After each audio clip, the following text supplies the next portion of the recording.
Hello Aquarius, thank you for joining me for your weekly forecast for week commencing the 15th of May. This week sees the Sun enter its last transit through the sign of Taurus, which for you is very much to do with foundations, security, family matters, anything to do with your deepest held emotions. Now he's going to be joined on Tuesday by the rather fleet-footed energies of Mercury. Mercury was in this location through to the 22nd of April, and if you remember, the retrograde in that sign began on the 9th.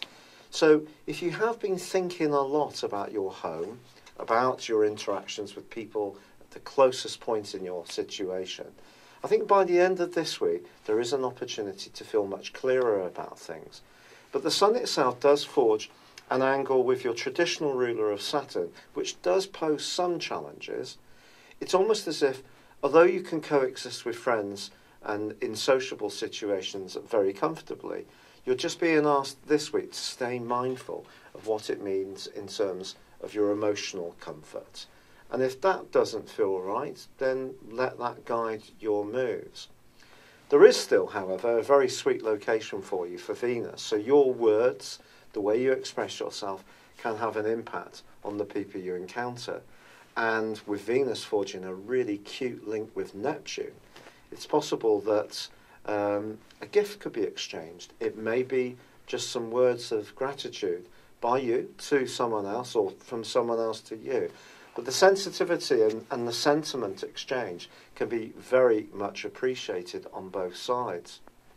This is also a week when there is a quarter moon in your zodiac sign. I think this is just saying that if there is somebody that you encounter this week who does see things very differently to you in an emotional context, try not to get frustrated. Mars is actually forging a superb angle for you in the first half of the week, one which runs on from last week, this aspect, with Jupiter. Jupiter is still going backwards, will go forwards at the end of the first week of June, but for now this aspect does give you the opportunity to energize your approach.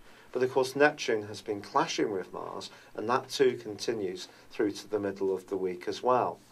I think that's just saying to you, don't splash out too randomly on any kind of high ticket item without having a clear idea of what purpose it would solve. If you're thinking of just getting something because you like it, you may end up with a case of buyer's remorse. But the most exciting moment of this week, without question, occurs on its last day, on Sunday, when the Sun joins up with Mars in your 5th solar house. This is a much more vivacious, outgoing, energized and personable part of your scope, and the Sun's going to be here for the following 4 weeks.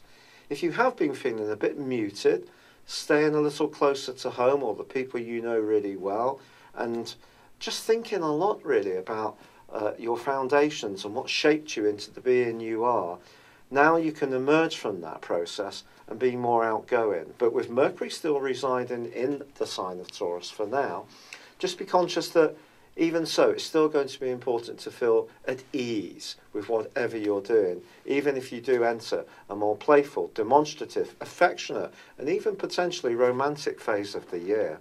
It's been a real pleasure being with you. Thank you for joining me. Good luck and goodbye for now.